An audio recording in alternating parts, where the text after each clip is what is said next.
and welcome to this evening's masterclass. Let's hope this lovely PowerPoint shares beautifully as it has now. That's brilliant. Right, well, welcome. A little quick bit of housekeeping before we start. If I could ask you all to pop yourselves on mute, some of you have already, that would be absolutely wonderful, just so that we don't get any funny noises and things whilst we're going through the presentation. And also, just to let you know, there will be a chance to ask questions a bit later on. So if I could ask you to hold on to your questions, if you've got a pen and paper handy, as I'm going through this evening's information and sharing with you, write down your questions and hold on to them for the end for me. That would be really great. However, there are points throughout where I will ask you to get involved and share the odd word here and there on your thoughts and what's happening for you right now. So please do find out where your chat is, whatever you've joined on. It's easy on PC or Mac, but if you're on an iPad or an iPhone, you might just have to swipe the screen and find your chat in the extra options that come up at the bottom. So just be familiar with where that is for you. So I think we're ready to get going. So what have we got for you this evening? So we've got a bit of the 5 R's framework that I've managed to create organically. I'll tell you a bit more about that in a minute. We've got a great offer for all of you, so I hope you don't mind. At the end of the presentation this evening, I am going to share some information about a group program that I'm running. So I hope you don't mind me doing that with all of you this evening. Also, thirdly, it's a Q&A session, as I mentioned earlier. We'll be able to go through that together. And then there's a little bit of a prize giveaway at the end. So we'll see where we get to. Right, let's dive in. We're into realization to results. And this is really where the 5 R's framework kind of came from. It sort of evolved organically in terms of the coaching that I've been doing in the last few years. And I have to say, it wasn't until recently that I realized myself that this is what I was doing for people in terms of their transformation when they were working with me as clients. And it's that sort of moment that you realize that you need support in terms of some coaching because there's something that you want to go for. You re-engage with yourself, understanding what you want. You refocus on really getting clear on what you want and moving that forwards. And you recalibrate in terms of planning that. And then you start to get the results that you really want. So hence the 5 R's framework. And I have to say, it's really changed the way that I think about things and the way that I'm able to talk about the coaching that I give. Because sometimes it's difficult to say to people, well, or they say to me, what do you do? And I say, well, it depends on what the client needs, which of course it does. But this gives a little bit of a framework to kind of explain that transformation that people go through. So that first R then is that you realize you need support from a coach. Some people go for a mentor, whether that's in an organization that you work within already. As a business entrepreneur, I myself have a business mentor, and I know other people do as well. And it really helps to have somebody to be able to sort of bounce ideas off and things like that. Somebody, a thought partner, if you like. And I also perform that role for other people that I know in my business network. But, you know, you don't always know how to do everything on your own, and having that support and realizing that you need that support, it's kind of a pivotal moment for some people. So you make that decision and you invest in coaching or find the right person to support you. So in terms of when you realize, when you work with me, there are some things that we go through. And one of those things is growth mindset and fixed mindset. You may not have seen this image before, but I hope some of you are pretty familiar with what growth mindset and fixed mindset mean. But just to give you a very quick overview, we think about a fixed mindset being, you know, somebody who's very set in their ways. They do something because they've always done it that way, and that's just how it is. You know, some of the phrases here, my potential is predetermined. They don't see that they can develop themselves any further through learning new skill, for example, or pushing them outside of their comfort zone and stretching what they know and learning something new. So the opposite of that then is growth mindset. And that's where the magic happens, if you like, where you realize that through putting some effort in, learning something new, you get to stretch and learn and push outside your comfort zone. And by doing that, the small part of your comfort zone starts to get bigger and bigger and bigger as you get more comfortable in growing and developing yourself in other ways. And there's a lot of research behind this. And the lady that I've read you know, books on and things is Dr. Carol Dweck. And when she was learning about the growth and the fixed mindset, she did a study on children in the early 2000s and found that those that were nurtured in such a way that they believed that they were only able to complete this task in a certain way, and that no matter how much they tried, they couldn't learn to do it, you know, if they didn't know how to just do it naturally. So therefore, that was that fixed mindset. Those children that were nurtured in terms of the parents or the teachers saying to them, doesn't matter if you fail, try again, you'll learn something, or you'll learn something from the first time you did it, and you'll be able to try it differently next time until you succeed. So it was a really sort of pivotal study in the understanding of how mindset works. So we do some of that within the coaching program. And it's so interesting to think about this in terms of psychological safety. For some of you that are familiar with some of the posts that I do and the things that I talk about, I have a Facebook group. We've talked about the concept of psychological safety, and that really comes in here. Psychological safety is sort of the permission, if you like, given in that environment for you to fail, make a mistake, learn, pick yourself up, move on. And by doing that, you're growing all the time and developing and driving forwards to whatever you're working towards. And that's the same whether it's your own business as an entrepreneur or whether you're a leader in a bigger company. So it really is important to have that psychological safety environment around you.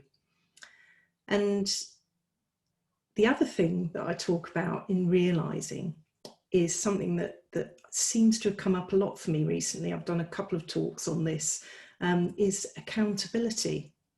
And I love this little quote that I found the other day. Accountability is the glue that ties commitments to results. I think it really describes it perfectly. But you know, I've added that you are responsible for you. You know, if you don't take accountability for what you want to do, you will find that you probably won't get the results that you're looking for. Now, that's the first part of accountability. The bit that makes it easier is if you get some support around you. Now, I know that in my time over the years, I've got support from different types of people. So I've used a coach. Yes, coaches need coaching too. I've also used my coaching supervisor. It's great ethical practice as a coach to have a supervisor, somebody you go to when you're having challenges and you're not quite sure how to handle something. It's, you know, it's an extension of that confidential space and how that works to support me in my coaching practice. Of course, I've got my partner I'm very lucky to have, who's very supportive.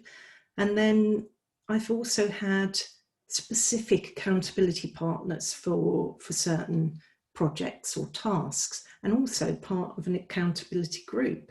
So that's both within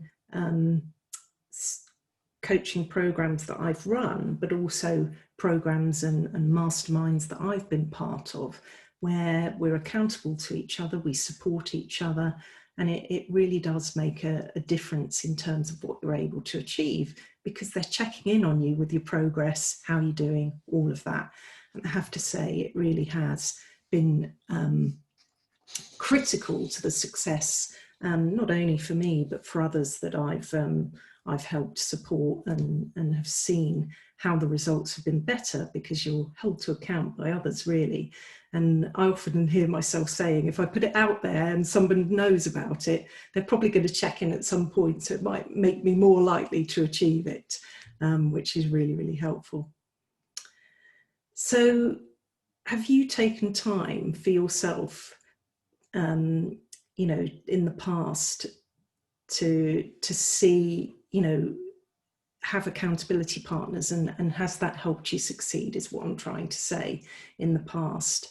Pop a yes in the chat. I'm going to try and open my chat here and see what happens there. Or a no, you may not have used accountability partners before. Everybody, of course, is different. And this may be a new concept to you, but it might not. So it'd be good to hear if you've used that sort of accountability approach before between you.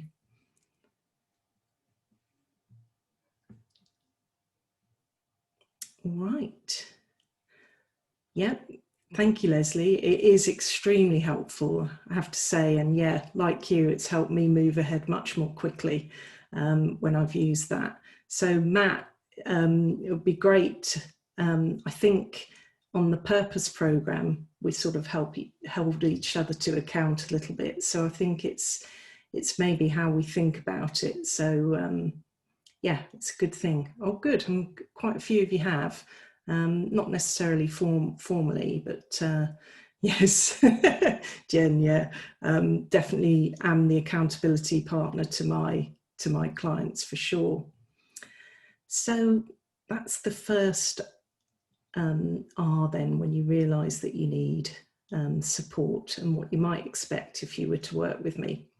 So let me tell you a little bit about me then, and how I work. So I'm known as the Natural Leadership Coach, and using my 5 R's coaching model, I help business leaders transform from realisation to results.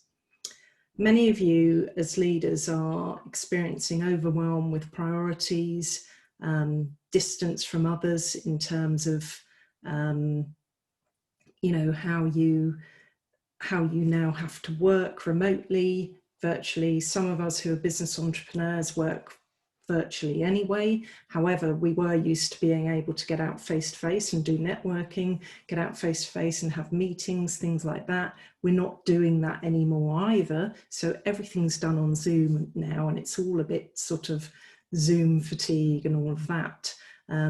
Fortunately, I haven't suffered too badly with it, because I've been lucky in that I've been doing this online meeting stuff since about 2007. I know that's a long time, but I did have to work it out for something at the beginning of lockdown. I was so shocked that it was 2007. So, you know, many of you may have lost your enthusiasm and drive for what you're doing, and feel like you're in chaos. You know, you just don't know what to do next, or how to get to the results that you want. You know, oftentimes you lack purpose, you're not sure of your why, and it's not that you don't have one, it's just that you've not been able to reveal that and bring it to the forefront and use it to your advantage in what you're doing. You know, we all struggle with these things, and I just want to share with you that you're definitely not alone. If I look back at me 2 years ago when I was in corporate, I was that person. I was the leader who was struggling to get ahead. I was doing the extra hours, taking on the extra projects, and really trying hard to get ahead and get that promotion that I thought I wanted. And it turns out in the end that that wasn't going to be my path. And here we are, and I'm helping other people do that instead, because, you know, to know what you truly want and go for it is really freeing and enlightening, I have to say. So that's a little bit about me. And, you know, what changed for me is the fact that I found the courage to get some support. And before I was coaching officially, I did have a coach as well, you know, back in the corporate world. And that really, really helped me unravel what I wanted, what I was doing, and why I was doing it. And it's made a big, big difference for me. So that's about me.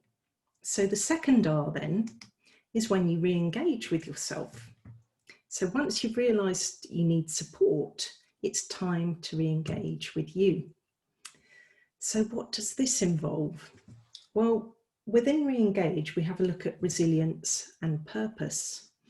Now, I know one or two of you on the call have worked with me on finding your purpose, but not everyone has had that sort of formal look at your why and finding some sort of statement to sort of explain your why and really bring it to the front for you.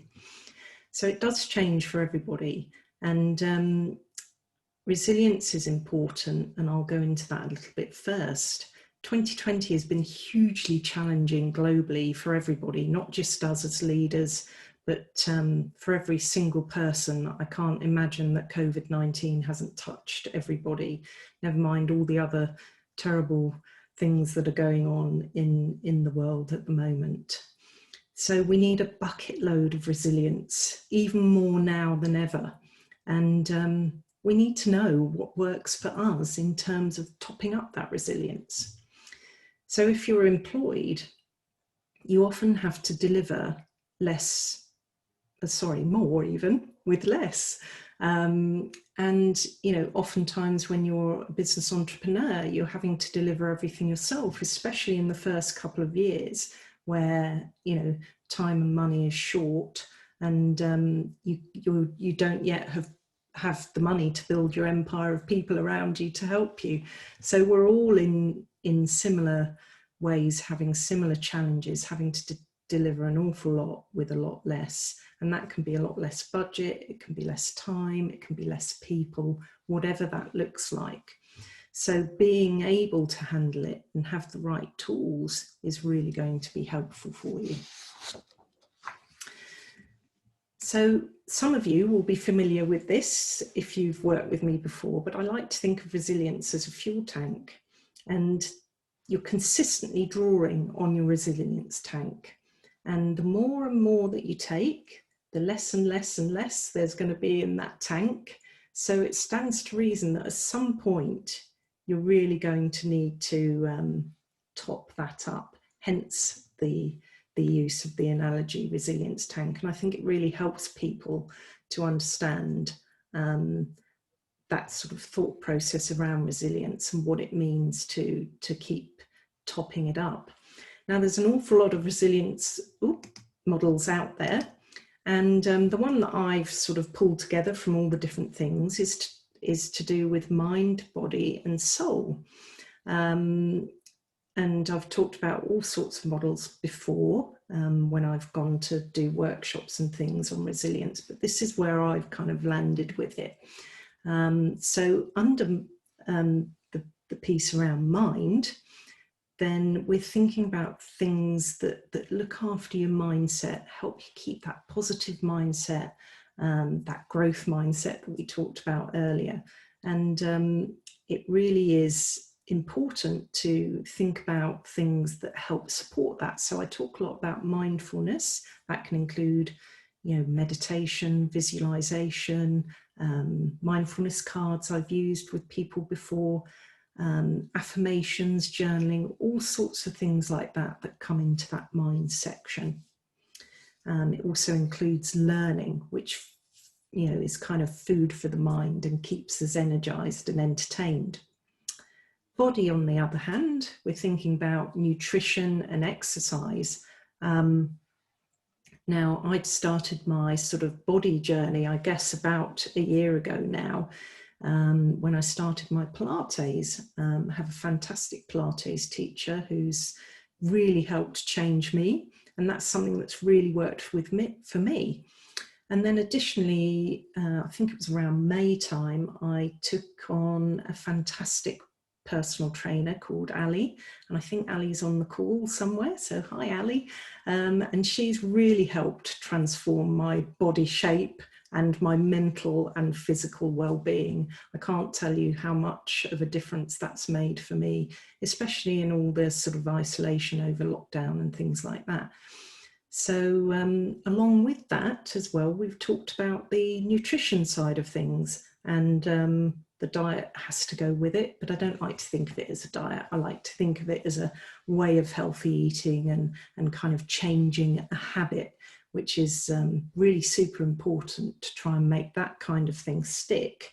You know, you have to undo the bad habits that you maybe sort of built up over time, so that some of that comes into it too. And then of course there's the soul piece. This is more around your core values. Your purpose definitely comes into the soul area. So you can see where this is all starting to link up, how your purpose is really critical to who you are, why you do what you do, and what you really want for yourself.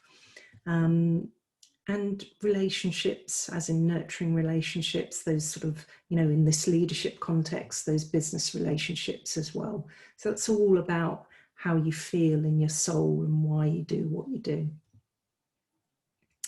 So a little bit about purpose then, in terms of, you know, re-engaging in yourself and finding your why is going to be super important. I think I alluded earlier that it's not that you've not had a why before, it's just that you've not really spent time in terms of articulating a statement about your purpose. Now, on the slide that I had up a little bit ago with the details about me on there, my purpose was at the bottom to share with you, and it's the courageous natural artist, nurturing trust with soft tenacity. And I have to say, since finding that statement, it's made it really easy to understand my why. You know, courage in going for the things that I maybe wouldn't have done before. The artist is about the art that I do and love on the quiet that nobody ever sees. And the trust is a massive thing for me. It's one of my core values, and in a coaching relationship with a client, trust is a huge thing, and it's a two-way street.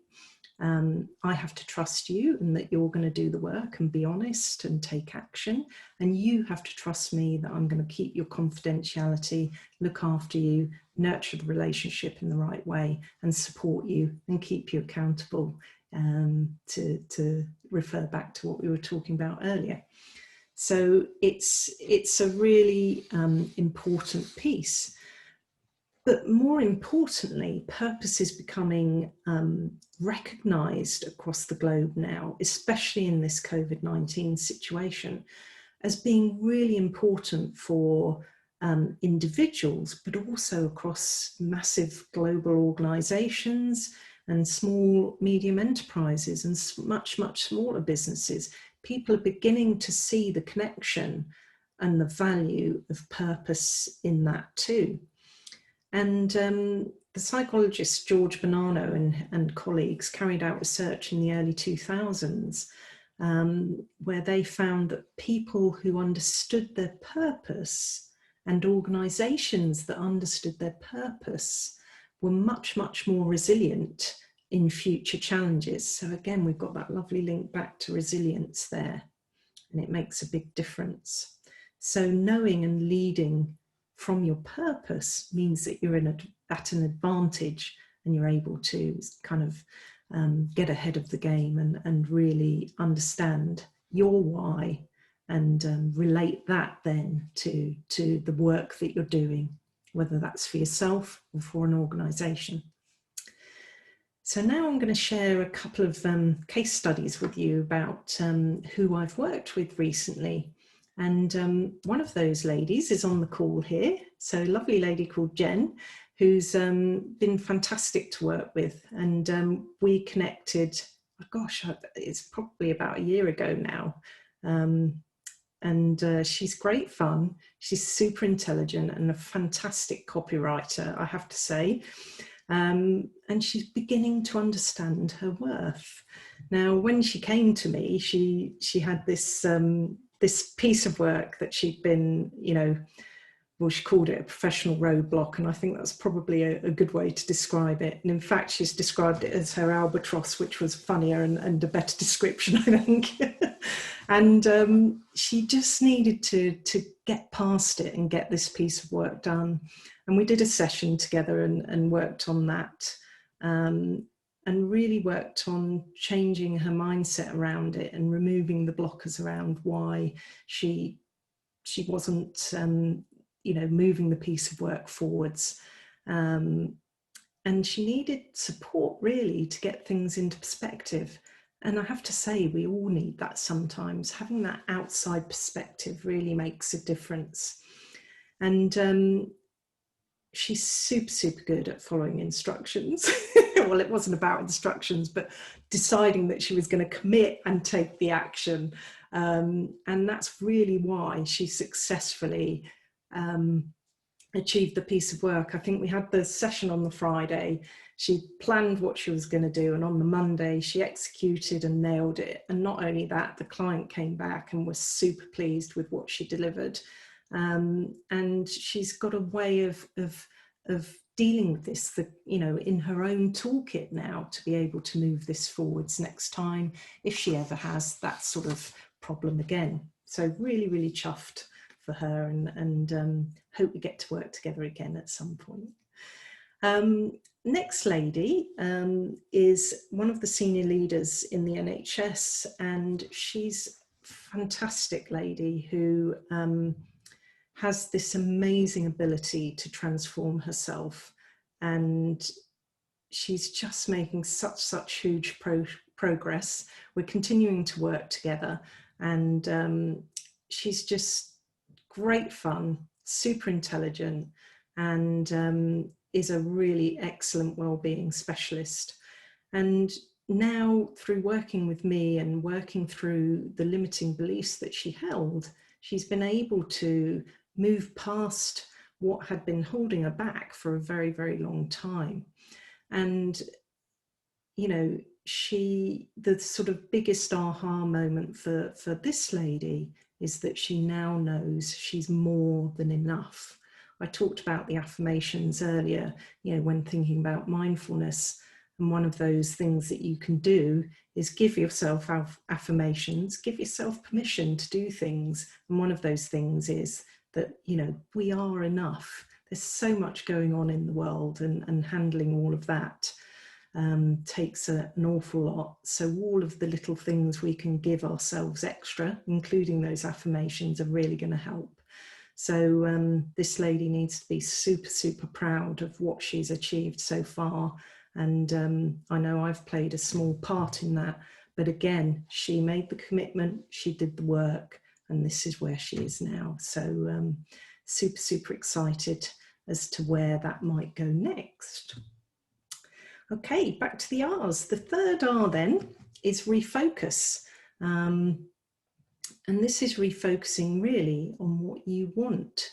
So you realise that you wanted to get support, you re-engaged with you on your resilience and your purpose, and then you've now refocusing on what you really want. So there is so much I could go into tonight, and hoping you're keeping along and keeping interested. But there's just too much to share in a 1 hour slot. So the piece that I'm going to share around refocusing then is you get to explore the natural leader inside of you. Now, it's always been there again, just like your purpose, but you don't always get to show up as the authentic leader in you. And being authentic is really part of your DNA. It's who you are. And if you're truly open to it, you can't help but show it on a daily basis. So, you cannot deny it really, because it's intrinsic to you. So why then are some leaders inauthentic?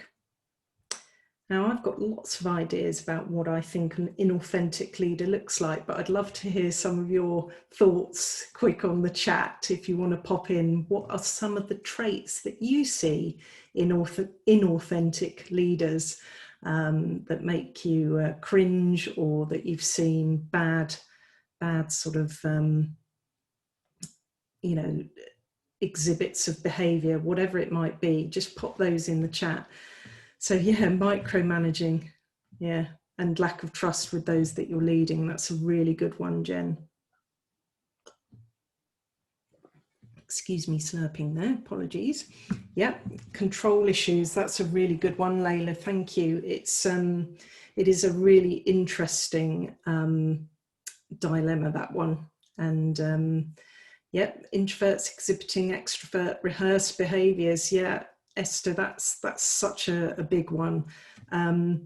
People really do have this sort of rehearsed response. They're saying what they think they should be saying to, you know, in front of the right people, and it really doesn't help. DT, make America great again. And yeah, doesn't respect other people's boundaries, and that lack of action and talking. Yeah, these are some great examples, folks. Thank you. And for me, I may repeat some of them, but you know, they are focused on their own success and reputation. You know, Layla's just put a good one there, confusing leading with managing. Absolutely. There is quite a big difference between being a line manager and then leading a team. So yes, they're focused on their own success and reputation, but they're also not great listeners either. And they give what I would call empty support in terms of saying they're going to do something, but when it comes to it, they haven't really got your back. You know, they don't sort of walk the walk really after talking the talk. So it is really interesting. And yeah, that one about, you know, saying the right things in front of the boss. And Nicola, great one, lack of decision making. It drives you potty, doesn't it? I have to say, you know, often avoiding urgent and sort of important decisions and pushing them off. And yeah, good one, Ali, lack of emotional intelligence, absolutely. So that's an idea of inauthentic behaviours. So let's flip this then and have a look at what you think the traits of an authentic leader would be in terms of how you think they should show up and why that's different to how they would be inauthentic, for example.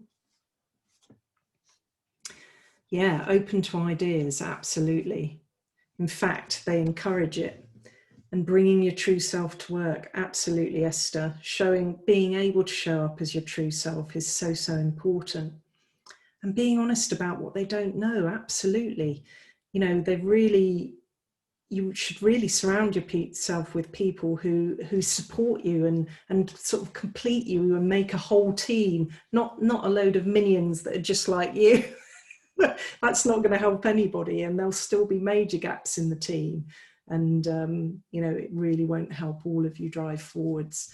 And this kind of goes for people in their own business. You know, we all know where our strengths lie and where we need help. So knowing that and being honest and getting the right help and support. Yeah, genuinely listening to you, it really, really does help. So yeah, I think perhaps you've almost got all of my list here. I think providing backup and support is one of them that I also had there. But importantly, if they're really authentic, they also know what they do and don't want.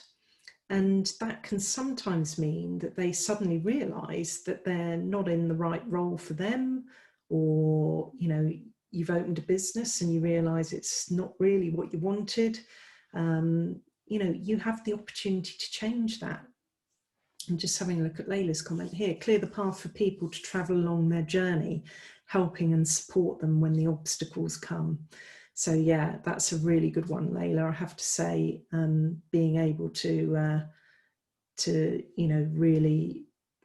really support your team members and nurture their development as well, and bring them along with you. If you're authentic, people want to follow you. They want to come with you because you inspire and motivate them. It's a really different feeling. So thank you, everybody, for contributing there. So one of the other things that we'd look at under refocusing then is goals. So I'm sure you've all heard of SMART goals, and I'm pretty sure you've all had to write a SMART goal in the past at some point. But just as a quick reminder, SMART stands for specific, measurable, attainable, relevant, and time-bound. Now, that's fine that you write a SMART goal, but if you're anything like me, back in the days of corporate, there were occasions where I was writing a goal to complete a tick box exercise. Now, this was extremely dependent on the type of leader that I had at the time, and they varied massively over the years. Sometimes they were super supportive and therefore, pushed you to put in stretch goals that really were motivating. And that's the difference. Having a motivational goal that you're enthusiastic about makes a huge difference to the results that you achieve at the end. Whereas if you are just doing a tick box exercise and I'll just write these goals because I have to, it's a really different experience, and makes a huge difference for people. So I think that sort of that difference in understanding that they're motivational and inspiring for you is really, really important. So the other thing to say here is that if you're really refocusing on you and you're able to write your own SMART goals that really motivate and inspire you, that little bit of support from your boss or others that you're accountable to doesn't always matter in the end, because you're doing this for yourself. So, yes, it's absolutely wonderful to have that extra support and push, but, we have it within us to push ourselves as well. And when you're thinking about goals, if you've worked with me, you've probably heard me talk about ridiculously small steps. So when you think about planning, and we'll come on to this in a minute, these ridiculously small steps become super important. And why do we call them ridiculously small steps? Well, they're so ridiculously small that you can't help but achieve them. So if you've got a big plan with a big result that you want to achieve at the end, if you're able to break it down into these ridiculously small steps, that means at each point you're going to win and celebrate that win as you go along, which means that in the end, you're going to achieve what you set out to achieve. So it's a really exciting way to look at things and makes it easy for you to get the results that you really want. So that's refocus then. So the next R is recalibrate. And this is the point at which you are going to start planning. So if we think about the meaning of recalibrate, it's to make small changes to an instrument so that it measures accurately. Now, this is where those ridiculously small steps really come in and really help. So, wouldn't it be great if you could create a plan that really gets you to where you want? And by looking at each tiny step along the way, that's really going to set you up for success into what you want to achieve, whether that's going for a promotion and preparing the interview and all of the things that go with setting yourself up for that success, whether it's growing your business and scaling it because you want to make a six-figure monthly income, whatever it might be. Being able to have that plan and work towards it in a succinct way is really going to help you. So can you remember a time when you've made a plan and worked through it and got to the results that you want, pop a yes if you have in the chat, or if you haven't before, then maybe now's the time to really go for it. Would love to hear what you're thinking there. So as an accredited project manager, I do love a good plan, I have to say. I know that's probably a bit sad and makes some of you laugh, but I've been planning for many, many, many years now. And thankfully, I also follow through and execute on the plan as well, because without that, I wouldn't have got the project results that I have over the years. But, you know, planning isn't everybody's cup of tea. Some people find it really painful to sit down and plan something. But I often say to people, I think it's because you're not planning in a way that really excites you. Now, there's lots of things we could talk about this evening in terms of leadership styles, leadership learning styles, things like that. If you know anything about that, you'll know that different people learn and work in different ways. So what I'm getting at here is that a plan doesn't have to be a boring spreadsheet. It can just be some PowerPoint slides. It can be some post-its on your wall.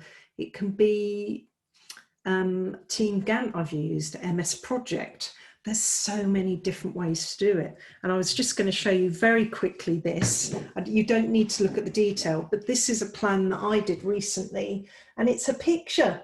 So you basically do whatever you want that really excites you and floats your boat. There's a few words on there: courage, trust, and tenacity, that are from my purpose. So you know that I was really thinking about my purpose when I was doing that plan. And that's my plan for the next year for my business. So a plan can come in any shape or form. And I really encourage all of you to think about the way, your favorite way to do things, whether that's visual, whether it's, you know, writing it down, post-its, whatever it might be. So I hope that's a good tip for you. But the question for you is, are you going to take the important step and start your plan? Because a lot of people sort of get to that point where they think, right, yeah, I really know what I want to do. And then they kind of stumble on the next part, which is sort of making that plan and really going for it. And remember, that plan really helps you articulate those ridiculously small steps along the way to ensure that you're successful. And it really helps to achieve the results that you've worked really hard to identify in the previous R's that we've talked about. The clearer your plan is, the easier it will be for you to succeed. So, ladies and gents, we're on our last R. This is where you get to find the results and achieve the results that you've been working so hard towards, you know, over the time period that you work, you know, within this framework. And it's that moment where you think, oh, are those results really in reach? Am I really making it towards what I decided I was going to set as my goal, or decide that that's what I wanted and I made that plan? Am I actually going to get there? Well, if you've done the hard work, you've made the commitment and you've put in the action, then there's no reason why you shouldn't get the results that you're looking for. But the thing is, how do you make those results stick? Now, again, this is where a lot of people fall down, because they make a plan and they start, but maybe they sort of fall off along the way, or things happen and they let other priorities come in, and sometimes we even sabotage ourselves because we say, oh, well, I can't do that today, which is, you know, going towards my plan, because that's come in and I'm going to let that take priority. There's always a choice. And of course, you know, we can only make those choices for ourselves. But with pressures at work and everything else, I understand that it can be difficult. Remember, in realization, we talked about that accountability piece. It's it's a huge part of your success, especially at this point, because this is the point where you really need that support to make sure you stay on track and listen to each other, prompt each other, ask for progress, check in, challenge, all of those things. And you've just seen Esther there. A lot of project planning in my life. Not every plan worked as well as I'd hoped. I know what you mean, Esther. You know, most of the time, thankfully, the plans, as in the project plans, worked. But, you know, life planning is a lot harder than, you know, for you as an individual than it is doing a project of something, you know, in the work environment. But it varies depending on the industry as well, of course. But accountability really is a key to your success here. And it really can make a difference. But the point is, you have to put in the work to succeed, and you have to keep yourself accountable. So you really need to go for it. Now I'm going to share one last little update on somebody that I've worked with recently, just so that you get an idea again of how much this sort of thing is helping. And well, before that, I just wanted to say, I'm sure you've got this right, but sometimes you do need that extra bit of support. Okay, so this is a lady that I've worked with, an executive director in Big Pharma. Fantastic lady, super ambitious, super driven, super clever. I'm always in awe of her when I'm sitting in the room with her and working with her. She's fantastic inspiration. But she talks about here the right chemistry and a coaching model that I could trust. And I've talked a lot about trust this evening, so I hope you're getting the picture here that that's a big part of what we do when we're supporting clients as a coach. But importantly, I was able to provide that sort of grounding in terms of, you know, helping that sort of keep the balance between emotions and facts, especially when preparing for difficult conversations, for example. That can really help if you try and keep the emotions out. And she talked about my calm demeanour. I've had conversations with people before where they've called me the calm whisperer, and it's always made me laugh. But there is, I guess, something about my voice. I don't know. You can see what you think, but it's not just about the voice. It's about that, okay, so I'm not in the middle of your issues and your challenges. I'm able to see them from a different perspective, and importantly, help you reframe those things and be able to see things from a different perspective. And that's really, really helpful. I've done some fun exercises over the years with some great clients, and this lady included, where you kind of think about a conversation that you might have that's going to be difficult, and you can, you know, put yourself in different places around the room, and, you know, think about how the conversation goes with you, but then how it goes for them, and so on. And that helps take away some of the anxiety and stress that you might feel about different things that you could be facing moving forwards. So it's been such an inspiration to work with this lady, and I hope that one day soon that we may get to do that again together. Okay, so now the bit that we've all been working towards this evening. I promised a great offer for you, and I did share earlier that you would be, I'd be sharing the details of my group program. So here we go. This is the great offer for you. This is the Lost to Focused group coaching program, and it's the first time I've run the program in terms of it's a beta version, we call it in the trade, I suppose, something I've learnt recently. But it's the good point about this is, because it's the first time we've run it, those that go through it get to do it at a special rate, which I'll tell you about in just a second.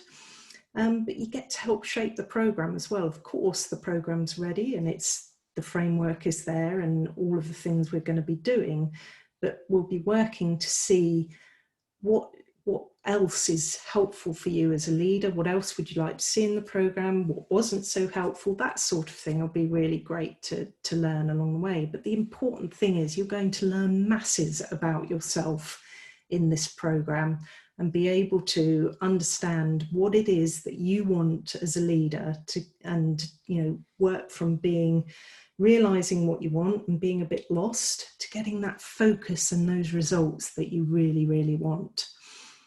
So I suspect you've all got lots of ideas buzzing around your head about what you might do and how you could do it as a leader to change things for you. We've all got different challenges with everything that's going on in the world at the moment and whatever roles that we're playing in whatever work that we do. But this is your chance to put yourselves first. And we don't often do that in terms of, the first thing that gets pushed, whether it's in corporate, whether it's ourselves, is our personal development.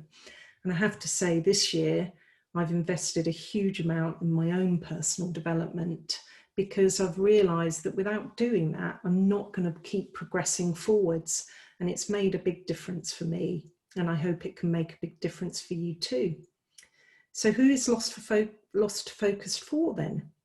Well, if you're overwhelmed with priorities, you're fed up with your role and not quite getting where you want, you've worked hard to get visible, but it's not really working. You're doing the extra hours, the extra projects, you've got a sponsor at work. This is more in the corporate world, but you're still not getting that promotion or that new role that you were hoping for. It's quite exhausting, I have to say. And you need to ask yourself the question, is it really what you want? And you could also be unsure of your why or your direction that you're going in your business.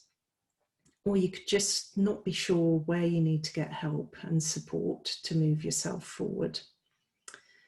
So many of you know what you need to do, you just don't know how. So this is where I come in. I'd be your support and guide, and I can help you with the how, but, and there is a but, and I've said this a few times tonight, you need to put the work in, because if you don't, you won't get the results that you were hoping for and pinning your ideas and hopes on for the future. So you have to commit and you have to take action. So remember, this is the beta version of the program, and it's going to bring lots of benefits for you as well. You get to put yourself first for a couple of hours a week, and you get to learn masses about you. And if you commit and put the work in, you'll get the results that you really want. And you get to take part in Lost to Focused at half price. So I'm going to be doing this as a one-time offer, and next time it will be double the price, but this time it's going to be £747 this time only. And it's packed with so many great opportunities for you. What we've looked at tonight is just some of what you might be able to experience if you took the program for yourself. You get to decide how you show up for you. So wouldn't it be refreshing if you could do this for yourself and take that chance to work on you? And as you can see there, it's a 12-week program. We do, of course, avoid half terms. And yes, it will go over Christmas, so we get a 2-week break over Christmas as well. I promise I won't be expecting you to show up on Christmas Day for a group coaching session. So we're all good there. I'm just going to paste the link into the chat in case any of you want to sign up already, because you've liked what you've heard this evening, but do take your time to have a think about that. You've got a week for that to sink in, and then next Tuesday evening the cart will close, and next time that I run the program, as I say, it will be at least double the price. So I hope that's of interest to you. I hope you're ready to take that brave step and put you first, and work on you for a change. So folks, please do unmute yourself. It's time for you to ask questions. If you've written any down along the way, I'd love to hear and help you with any questions that you might have.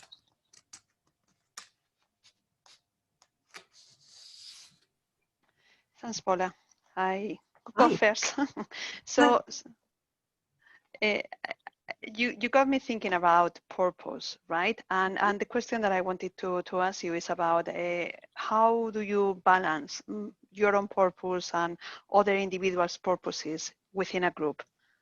Is there a way to do that? Yeah, it's a really great question, Esther. And, you know, in terms of individual purposes, yes, everybody's purpose is individual. Now, there is a risk, and I will share that risk with you because you need to know that when people find out their individual purpose, it can sometimes mean that they realise they're not in the role that they should be. So there's always that risk. But I think that tiny risk outweighs the huge benefit that can come from these things. And when people really know their individual purpose and can somehow relate that to the purpose of the team, which you can also do, versus then the purpose of the organisation, a wider view, that's when the magic really starts to happen, because people then, you know, they have that sense of belonging and they really understand what they're working towards. And it's not just about them anymore, it's about this collective purpose and the way that they're working and driving towards the same goal. So, you know, that why in terms of, you know, what you're doing, and that why in terms of what the organisation's doing then becomes in sync. And I think I mentioned the psychiatrists that had done the research earlier about how that kind of collective purpose is becoming more and more important in terms of how resilient people and organisations are moving forward. So it starts to get really important to make those connections in terms of purpose. So there are ways to do it, yes. And the purpose work that I do outside of this programme, we do for individuals, but we also do it within organisations as well, where first of all you find out the individual's purpose and then you start relating it back to the organisation's purpose, and that makes a huge difference. That's when the people start to have that aha moment. Yes, I'm in the right job, this is the job for me, or no, this isn't the one for me, but actually over there is that other company and I'd really like to go and work for them. So it really does help with individuals. So thanks for that.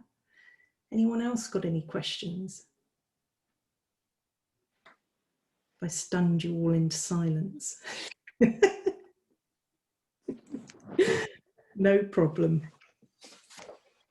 All right, I've got one final piece to share with you this evening. I promised that we would have a little prize giveaway. So not prize in the sense of me giving you something now, but what I will say is the first 3 people to sign up for the programme, and I'll be able to see this on the other end in terms of the tech. So the first 3 people that sign up to the programme will get a prize bonus of a 1-hour one-to-one coaching session with me. And bear in mind that the programme this time only is £747. A one-to-one session for me is priced at £600. So you're actually getting almost double your value for just paying for the course. So it would be really lovely to be able to get some of you on here tonight to be able to take advantage of that. The other one is that the first person who signs up will get a little mystery prize sent out to them ready for the start of the programme in October. We actually start on October the 20th, which I think might be, I haven't got my diary in front of me, if it's 3 weeks away, something like that, but it's on a Tuesday evening at 8 p.m. So hopefully by then, normally children are in bed asleep and everybody's finished their day at work and can focus on themselves for the evening. So are there any last questions before we finish off this evening? Okay. All right, well, just to say thank you to all of you. Thank you so much for being here this evening. I've really enjoyed sharing all about what I do and how I do it with you all, and I'm really grateful that you you took time out of your day, and especially thanks to Matt, who's all the way from Australia. Really honoured to have you in at 5 a.m. or nearly 6 a.m. maybe. I'll say thank you for talking to us, to be fair, Paula, as well. Oh, you're welcome. So much, it's brilliant. Oh. Yeah, thank you so much, Paula. It's been really good. Good, I'm glad you enjoyed it, people. Really good. Thank you very much. All right, lovely to Thank see you all. Have a lovely rest of evening, whatever you're up to, and hope to see you all again soon. Definitely. Thank you so much, Thanks, Paula. Paula. Bye. Thank you. Bye for now. Bye.